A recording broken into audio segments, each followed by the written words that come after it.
पवार साहेबांचा आम्ही सन्मान करतो, पण त्यांनी या वयामध्ये अशा प्रकारचा खोटारडेपणा करायचा,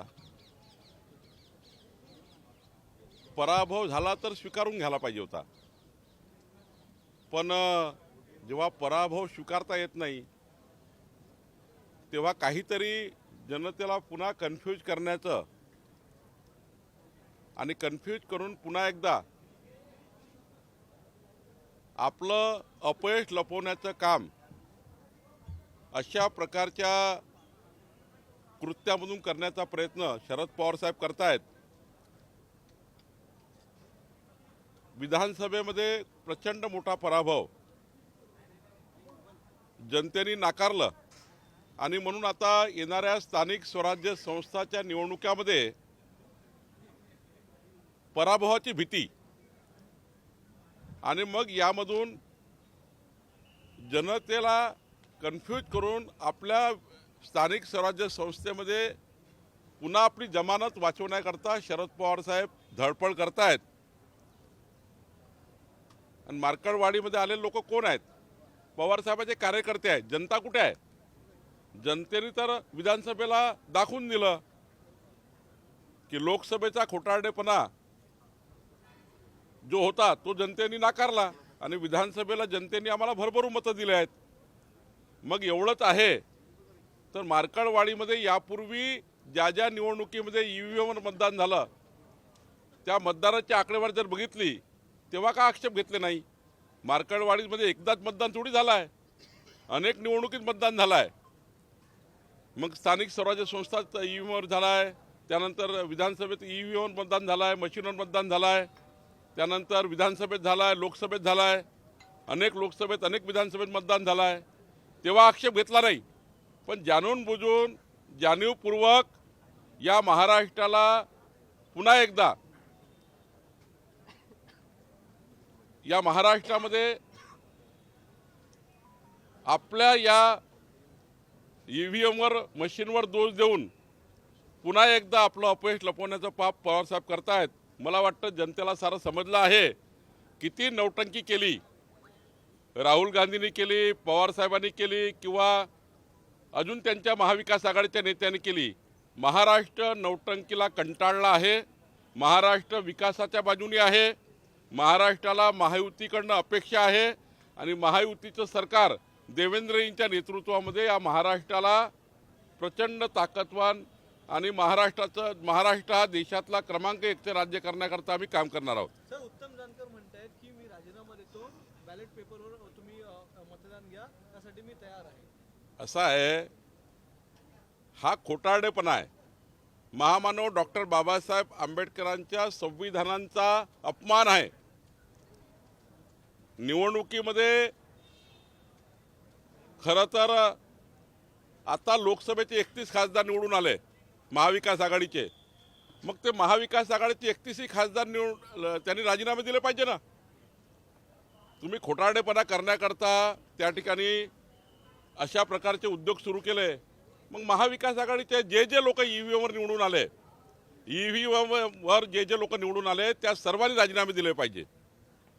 महाविकास आघाडीला वाटतं ना की आमची मशीन चूक आहे, त्या निवडणूक आयोगाची मशीन चूक आहे, तर त्या ठिकाणी मग राजीनामे दिले पाहिजे, सर्वांनीच राजीनामे द्या ना। खरं तर हा काही निवडणूक आयोगाने अत्यंत संविधानिक पद्धतीने स्वीकारलेला हा ईव्हीएमचा निर्णय आहे आणि त्यावर अनेक निवडणुका झाल्या, कितीतरी निवडणुका आम्ही हरलो आहे। मोदींच्या निवडणुकीत तर आम्ही महाराष्ट्रामध्ये आम्हाला मोठे अपयश आलं आहे, आम्ही तेव्हा ईव्हीएमवर दोष दिला नाही, आम्ही तेव्हा आमचं चुका दुरुस्त केल्या, आमच्या निवडणूक जे काही पराभव झाला त्यातनं आम्ही काही शिकलो आणि त्यातनं आम्ही पुढे गेलो। पवार साहेबांनी या पराभवातून शिकलं पाहिजे आणि पुढे गेलं पाहिजे।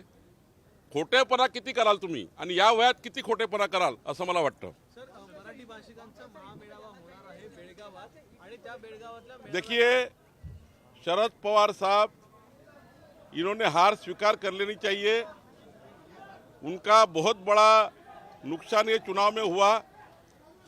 उन्होंने जिस प्रकार से झूठी बातें कही लोकसभा चुनाव में, वो झूठी बातें जनता ने नकार दी और मार्कडवाड़ी में जो पवार साहब गए हैं उनको ये उम्र में इस प्रकार से झूठी बात कहना उनके उम्र के हिसाब से अच्छा नहीं है। महाराष्ट्र उनका सम्मान करता है और जो बातें वो कहते हैं, अनेक चुनाव मार्केटवाड़ी में हुए हैं, अनेक चुनाव महाराष्ट्र में ईवीएम पर हुए हैं और ऐसे चुनाव को उन्होंने कभी नकारा नहीं।